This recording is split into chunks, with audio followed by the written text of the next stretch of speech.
वह घिरा है, पुलिस ने उसे चारों ओर से घेरा है और वह जानता है कि दांव ऊंचे हैं। जल्द ही नूह सीधे रूथ को फोन करता है। उसकी आवाज ठंडी और धमकी भरी होती है जब वह पुलिस को चेतावनी देता है कि वे उसकी योजनाओं में हस्तक्षेप न करें या अंदर जाने की कोशिश न करें।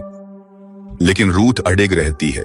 दृढ़ता पूर्वक वह कहती है कि ऐसे अपराधियों को पकड़ना उसकी जिम्मेदारी है और वह पीछे नहीं हटेगी। नूह की आवाज फिर से सुनाई देती है, ठंडी और अटल।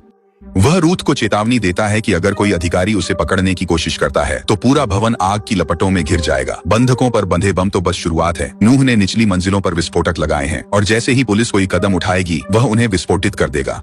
अपराधियों को न जीतने देने के लिए दृढ़ रूथ अपनी टीम को सावधानी से आगे बढ़ने का आदेश देती है। लेकिन जैसे ही वे ऐसा करते हैं, एक बड़ा विस्फोट इमारत को चीरते हुए हवा में झटके भेजता है।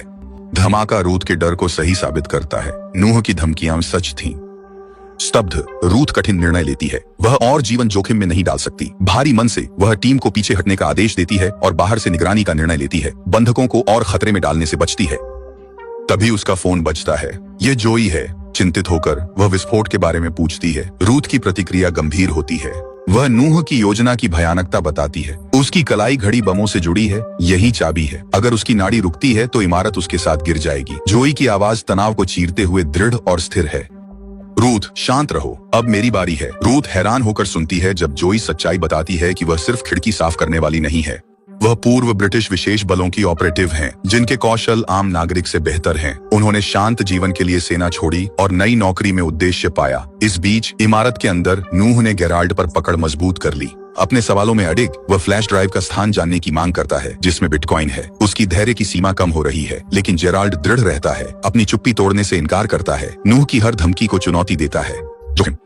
बाहर जोई पूरी ताकत से खिड़की तोड़ने की कोशिश में है ताकि अंदर जा सके। कांच बहुत मजबूत है। हर प्रहार बेकार लगता है। वह खुद को धकेलती है। शरीर दर्द से कराहता है। थकावट हावी है।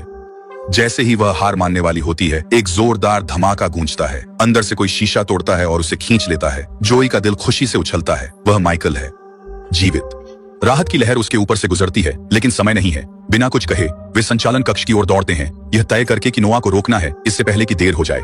जोई और माइकल इमारत में दौड़ते हैं, लेकिन नोआ के 3 आदमियों द्वारा देखे जाते हैं।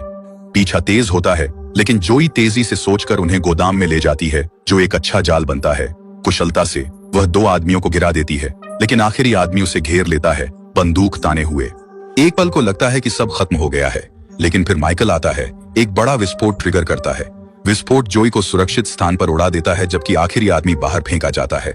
लड़ाई से बाहर जोई और माइकल आगे बढ़ते हैं।